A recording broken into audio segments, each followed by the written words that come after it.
Hello everyone and welcome to the first in a series of short videos where I look at some LDD projects that I've been building over the last few months and the last few years. To start off, we'll be looking at my latest model, which is this, my take on a minifig scale 1969 Dodge Charger. So this was first put together in about late January and took about 30 hours of time to build, which I think was spread over about 3 or 4 days. And it basically started for me just having these two minifigures placed next to each other in a 5 wide space to make sure that they sat next to each other okay and their arms didn't collide. And then I just basically built the car around it. I've built a few other Dodge Chargers in the past, but they've been the wrong scale for minifig. And as some of you will know who see my Flickr page, you'll notice that it's this one, which is my smaller one. And this is one which I do actually have built in real life. It's up on my shelf right now. And then the other one was the much larger one, which was a 1/25th scale sort of size model.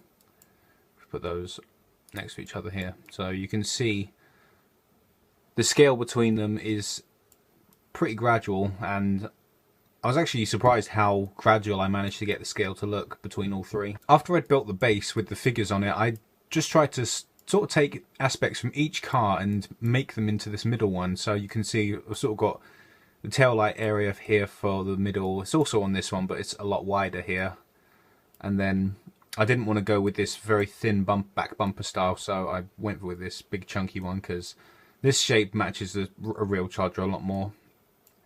We've got the sides of this Charger, and I had it here as well, but as you can see there's sort of big lines and such on the tops and bottoms, and it doesn't quite flow as nicely as the side of the minifig scale one does.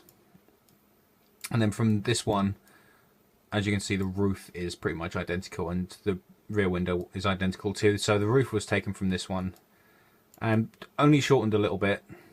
You can see it was shortened, I think, yeah, just a stud to make it so that it would look more compatible on this, and it's got the same windshield because the windshield was basically the same size, so it didn't really need changing.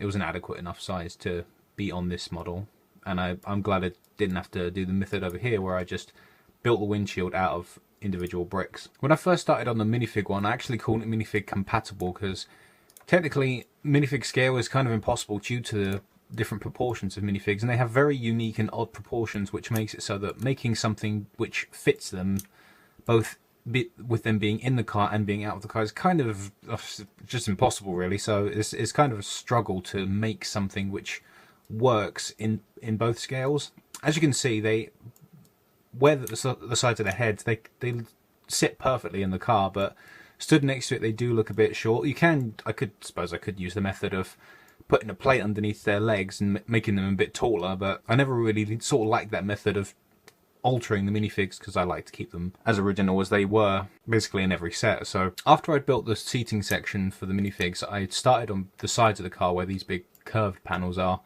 and basically built the car in 3 major sections, so that being the middle, then the back, then the front. The back is designed with headlight bricks that are facing outwards, and they're basically in a row, and they just have bricks with a stud on each side holding the roof and the sides on, and then you can see there's a plate under here which has the bottom of the fender just above the wheel, and that continues to the back until we get to the tail lights, which I'm really happy about on this model because I was able to capture pretty much the perfect proportions for the tail lights, because in the smaller version there was no black in the middle, so it just looked weird to see just a constant red bar, because on the real car obviously there's a black area in the middle, and to see it without it was just due to the scale.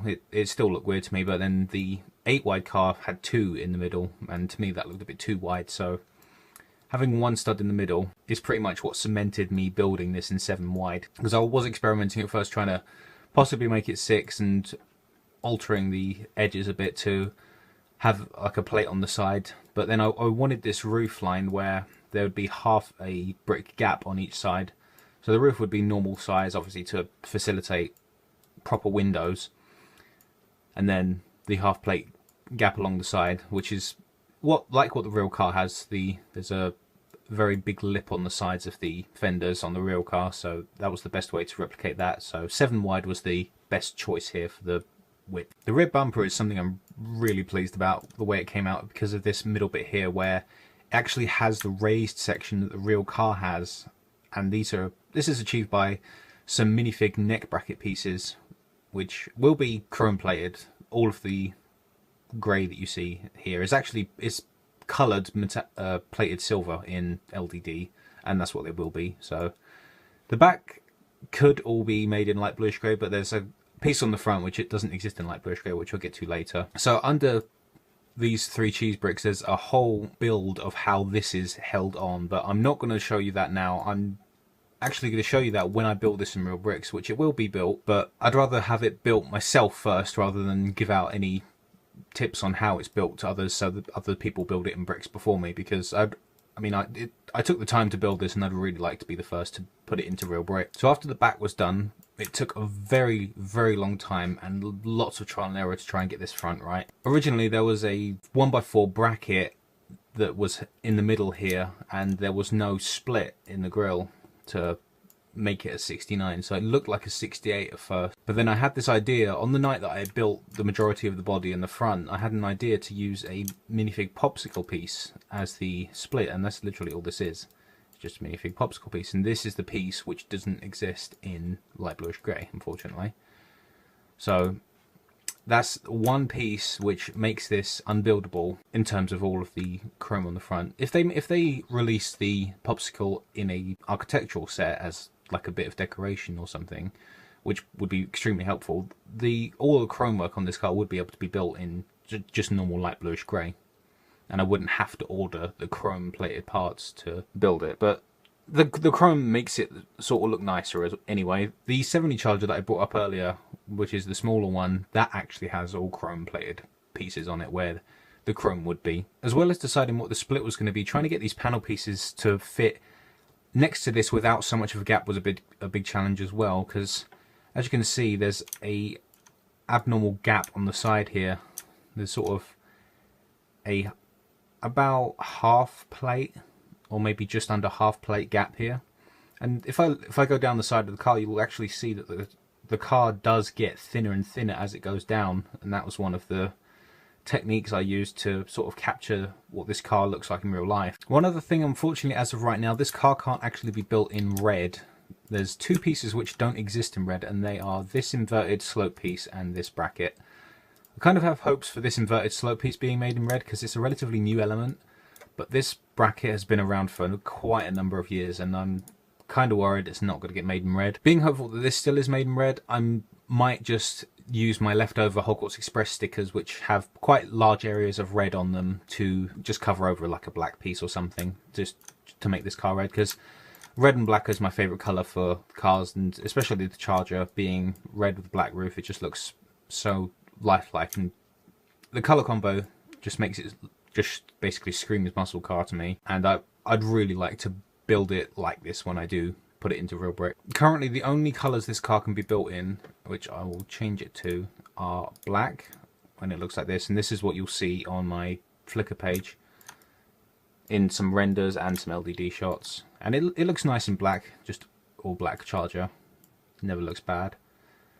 And then we have, if we go back to red for a second, reselect, then we have medium grey or light bluish grey. Can be built like this as well, and then finally it can also be built in white. So that looks quite nice too. The contrast in black and white does look very nice. It's basically a combination of quite rare elements and quite unique elements, which makes this car very restrictive in what colours it can be built in, and it's a real shame, because I'd love to have been able to build this in more colours, but to get that iconic Charger shape, I just had to use so many studs not on top methods and loads of different angle pieces and bracket pieces, some of which aren't made in common colours. Which is strange, because usually the 3 most common colours that pieces are made in by LEGO are white, black and red. There's an awful lot of elements which are made in those 3 colours.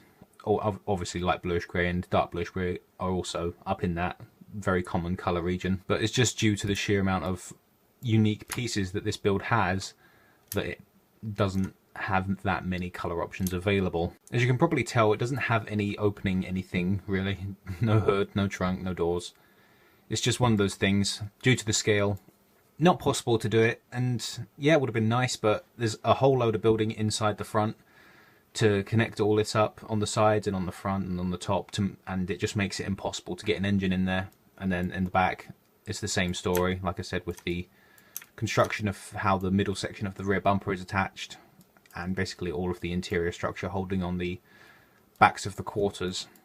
It's just overall makes it for it. It's a much sturdier build without trying to make doors or anything, and making opening doors on the sides would involve having a massive gap, obviously, for a hinge, and that would look terrible in my opinion. So I'd much rather go with the nothing opening but very slick look. So about build time, I'm hoping to have this built within the next few months, possibly by summer. And I've had a few comments on my Flickr page from people asking for instructions, and I think I had some on Reddit as well. What I'll be doing with this car is I'll be making a build guide on it once I have built it myself. Like I said earlier, I'd really like to be the first to build this in real bricks, because it'd kind of suck if I took the time to build something and then someone else built it in real bricks before I did, when I was the original creator of it. So that's why I'm not releasing any sort of details on the more complicated areas, or no file or anything. I'm not going to release this particular file. For those of you who do want to build this eventually, I will make a guide when I have built it myself. As I said, it will possibly involve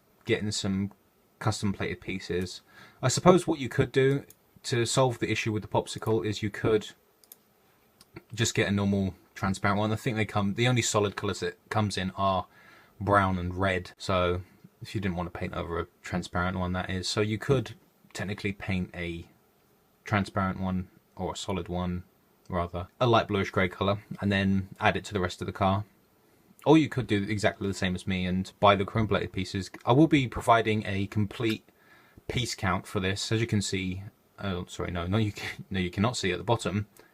It has 321 bricks. Now that's including the minifigs that are in it at the moment, so take off a couple of elements. So I hope you've enjoyed the video, my first in a series of mini videos where I show you each of my creations. This is my latest one, as I said at the beginning of the video, and I will be making more to show you creations I've made over the last few months. And going back quite a few years, I still have loads of LDD files from creations I made more than 5 years ago, I reckon.